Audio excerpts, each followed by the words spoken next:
We're staying with sport because of this. Do you remember the moment that David Beckham got sent off in the 1998 World Cup? Oh, extraordinary.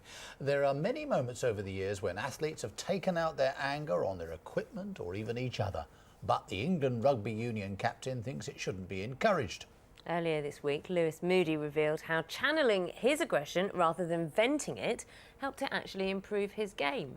Well, joining us are James Beale, a sports psychologist at the University of East London, and the Speedway rider Cameron Woodward, who is himself taking anger management sessions. Welcome to you both. Welcome. Why do you need them, Cameron? It's purely just looking for consistency in performance. And But you were getting angry. Explain what was happening. Is that right, mate? You're getting... Not really. To a degree, it was hampering at times my performances, and I wanted to sort it out, and it wasn't a huge issue. But so you were going around and you were thinking, I can't stand what's going on here, and it was just actually making you perform badly. Maybe crashes earlier in the meeting or something like that would affect it, and maybe blind me a little bit. But sometimes it would hone me in on performing better, but consistent-wise, I was lacking. It's quite interesting because I think there probably are two schools of thought from amateurs. Sure. Nick and I were just talking about when we play golf, and Nick's been known to throw his clubs. I, of course, would Only never do once. such a thing. But perhaps sometimes people think, well, if I'm angry, it gives me that adrenaline rush, it keeps me focused. But on the other hand, as James was mentioning, it can put you off kilter. Which is the preferred?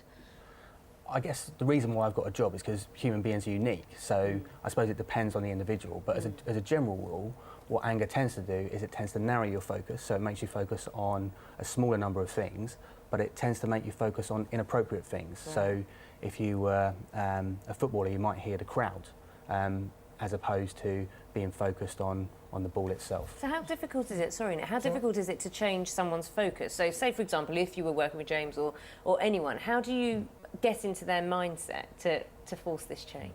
Okay, well, the way that I would work is that I would work on I'd try and build a relationship with the athletes such that they feel comfortable to talk to me in an open, honest way, which most people aren't at the beginning because people have, I suppose, preconceived ideas. They don't want to be seen in a certain way. And once they opened up, then we'd look at where the anger comes from, and we'd look at whether or not it was facilitative to their performance, and whether or not, if it was facilitative to their performance, as in if it helped them, how we could make sure that maintained being within the parameters of the game. Cameron, so you've got on one of these anger management courses, or you're undergoing sessions. Are they helping? It's not anger management as such. It was more with James, just looking at consistency and stuff.